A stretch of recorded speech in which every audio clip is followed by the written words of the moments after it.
Pergunta difícil, mas sincera. Você sustenta seu vilão da história? Uma das coisas que eu mais vejo nos finais de relacionamento são as pessoas angustiadas e incomodadas sobre como o ex ou a ex-parceira tá lidando com o final da relação e qual é a narrativa que essa pessoa tá desenvolvendo sobre o fim.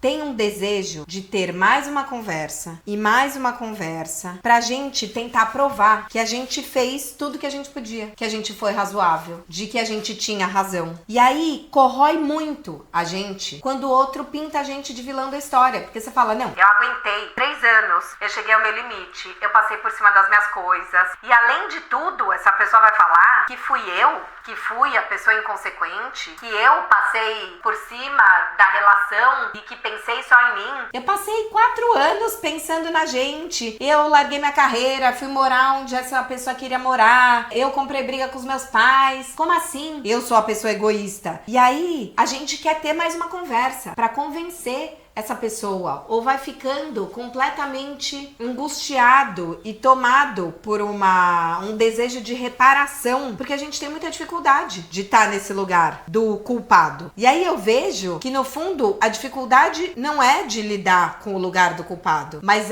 olha como eu acho que eu falo sobre controle em todos os episódios. Amor é a nossa dificuldade de lidar com a falta do controle, mas parte do não sustentar esse papel do vilão da história é a gente não controlar o que o outro sente e pensa sobre nós. A gente tem uma necessidade gigante do controle tanto emocional quanto narrativo. E aí a gente quer ter razão. Se a gente já queria ter razão quando a gente era um casal, e muitas das brigas são sobre ter razão e a gente vai esticando a corda e se machucando porque a gente quer ter razão, que dirá quando uma relação termina? Porque parece que tem um lugar, e muitas vezes a gente até fica envergonhado de assumir isso, né? Mas eu não quero que essa pessoa fale mal de mim pra mãe dela, ou como é que será que os amigos dela vão me ver? A gente tem amigos em comum. Eu não quero ser a pessoa sacana, porque eu não fui. E aí, não ser o vilão da história é uma tentativa de validar a nossa visão de mundo e, por consequência, a nossa identidade. Como se o discurso do outro, a visão do outro, o sentimento do outro e a forma do outro de elaborar o luto fosse ser uma mancha no meu narcisismo, né? Então, eu não sou uma pessoa tão nobre assim, tão ética assim, tão comedida assim. Quando a gente pensa que a gente se entende a partir do olhar do outro, né? Lacan fala muito sobre o estádio do espelho. A gente busca reconhecimento no olhar do outro o tempo inteiro. E a gente tá o tempo inteiro confirmando no olhar do outro um reflexo de que a gente é bom, de que a gente é justo, de que somos pessoas legais. Tanto que assim, acaba uma relação, a gente já vai fazer o nosso pequeno palco de não, mas tá vendo? Não foi por acaso. Você não acha que eu tenho razão de ter ficado brava? Muitas vezes, inclusive, até nas dinâmicas de terapia de casal, tem uma entrevista muito boa com a Isabel Kahn aqui, tanto no podcast quanto no canal, sobre terapia de casal, onde ela aponta, né, que um dos entraves da terapia de casal é que os casais vêm pra terapia de casal esperando um juiz. Então, o casal chega na terapia e fala, por favor, você pode falar pra ela que eu tenho razão? E a mulher, por favor, você pode falar pra ele que eu tenho razão? Quando, na verdade, você tem que discutir sobre as dinâmicas, sobre os impasses, sobre as impossibilidades. E aí, no final, mais do que nunca, eu quero ter razão, né? Quem vai ficar com os anos de culpado ali? Qual vai ser o veredito? Como se isso fosse uma marca, né? E eu sinto que a validação que a gente tenta arrancar do ex ou da ex, no fundo é uma forma da gente provar pra nós mesmos que a gente tá certo. É um espelho que mostra pra gente a imagem que a gente quer ver. Porque é muito incômodo conviver com a ideia de que o outro odeia a gente. É uma ferida narcísica. É uma ferida narcísica porque a gente não quer ser odiado e porque isso fala sobre uma incapacidade nossa de controlar a narrativa e os sentimentos do outro. Esse lugar de ser o vilão confronta a gente diretamente com o nosso ideal de eu, né? Quando a gente pensa na psicanálise e esse ideal de ego que tá aqui no nosso superego, cada um tem pra si a pessoa que quer ser. E quando esse ideal é ferido, a gente começa a pensar, peraí, como assim essa pessoa que está totalmente totalmente errada, porque a gente sai dessa relação certo de que a gente tem razão, tem a capacidade de não nos ver como nós éramos, né? Quando o outro nos culpa, talvez o que choca a gente é que ele também escancare coisas que são nossas e não são o nosso ideal de eu, e que a gente é reconhecido da forma que foi possível para o outro não se reconhecer. Talvez revele coisas nossas e sombras nossas, as quais a gente não queria lidar. Talvez sejam apenas formas do outro elaborar toda a dor e toda a raiva que ele tá sentindo. Hoje ele tá te colocando nesse lugar do vilão. Mas pra gente, a gente lutou tanto pra construir essa imagem da pessoa, da responsabilidade afetiva, da pessoa carinhosa, da pessoa acolhedora, que muitas vezes a gente é irresponsável afetivamente pra não ser o vilão. Tem uma coisa que eu tenho visto muito e que rolou comigo agora na minha solteirice recente, que é terrível. Se você passou por isso, eu quero, por favor, que você escreva pra me dizer como foi a história. Que são os caras que foram babacas, mas que eles não sustentam que eles foram babacas, e aí eles voltam, depois de 1, 2 meses, passando panos quentes, pra garantir que, apesar de tudo, você ainda acha eles legais. E aí, ele manda uma mensagem fofa, só falando: pensei em você, li esse negócio e tem tudo a ver com você. Ou a pessoa vai criar 1 milhão de explicações pra dizer que, na verdade, ela tá num momento complicado da vida, de crises existenciais, e meio depressivo, e meio ansioso, mas que essa conexão é super importante e que ela espera que vocês possam ser amigos. Inclusive, tem aqui um episódio sobre você quer ser amigo ou só não quer ser desimportante. Muitas vezes essa amizade vem aí pra não ser o vilão da história. E isso é muito manipulador. Que assim, talvez você tenha sido babaca. E aí você vai ter que sustentar que essa pessoa vai te odiar. Talvez você enrolou ela mesma. E aí? A pessoa tem direito de ter raiva de você. Ou ainda que você ache que você fez tudo certo, o outro sente o fim como ele pode sentir. Tem uma frase do Tudo é Rio que eu amo, um trecho onde a Carla Madeira fala da Dalva, né? Que ela poderia ter voltado pra casa, poderia ter ligado pra mãe, poderia ter ido encontrar os irmãos, mas que é só da dor de quem tá dentro que o não dar conta dá conta de tudo. Que ela fez o que pôde. Quando a gente termina uma relação, a gente sente como a gente pode. E vilanizar o outro, muitas vezes, é uma parte do nosso processo de elaboração. É poder odiar pra poder quebrar. Quebrar a idealização, quebrar o vínculo. Talvez daqui a uma semana essa pessoa não te odeie mais. Mas ela não vai ligar pra você e falar: olha, não te odeio mais, eu entendi, eu tava só com a cabeça quente. Só que a gente quer essa massagem do ego. Pra quê? Pra garantir que ela entendeu a gente. Talvez ela entenda e não te fale, e talvez ela não entenda nunca. E aí o que a gente precisa trabalhar é: por que pra mim é tão importante que esse outro me entenda? Por que que eu preciso da validação do outro pra eu entender que eu fiz o máximo que eu pude? Eu fiz o máximo que eu pude? Aonde eu passei por cima de mim nessa relação e até isso me levou ao limite? Ou se eu fui meio babaca, como eu posso lidar com as consequências de ter sido babaca sem querer passar por mais uma vez uma falta de cuidado, uma falta de respeito impunemente? Tem um lugar que eu vejo que tem sido também muito feito pelos homens e que me irrita muito, que é já chegar no começo dos encontros, tipo, primeiro, segundo encontro, já falar: olha, eu não quero namorar, não tô pronto pra namorar. É como se fosse assim: ó, já não espere nada de mim. Porque aí, não importa se depois você saiu 4 meses com a pessoa, se ela te apresentou a avó, as 2 filhas, se você foi viajar com as meninas. Aí depois a pessoa vem e fala: ah, mas eu te falei que eu não tava pronto pra namorar. Não, tudo bem, você falou, mas a gente tava aqui numa relação, você me apresentou suas 2 filhas, fui viajar com elas, conheci sua avó, cozinhei doce de abóbora com ela. Isso não significa nada? Só porque você deu esse disclaimer, essa frase, então aqui não tava nada valendo? Eu não posso ficar frustrada? Não posso ter criado expectativas? As pessoas têm feito isso. É como se fosse assim: não, isso me isenta de qualquer responsabilidade. Pra, de novo, não sustentar ser o vilão da história. Não sustentar que a gente tem posições contraditórias, que a gente muda de ideia e a gente vai causar mal-estar no outro. É tanta dificuldade de ter esse nosso narcisismo ferido, que a gente fica numa narrativa muito maniqueísta e simplista, que é: eu sou a pessoa boazinha, eu sou a pessoa legal. Vamos terminar, mas ficar tudo bem? Não. Vamos terminar e não ficar tudo bem? Precisa poder não ficar tudo bem, de vez em quando. É o tempo de digestão. Deixa a pessoa ter raiva. Deixa a pessoa te vilanizar. Deixa você vilanizar ela também. Por que você quer tanto ser mocinho ou ser mocinha? Acho que a gente tem que se questionar dessa nossa obsessão de contar a nossa versão dos fatos, que, de novo, é uma forma de controle, é uma forma de simplificar as relações e de negar tanto as vulnerabilidades quanto as nossas incoerências.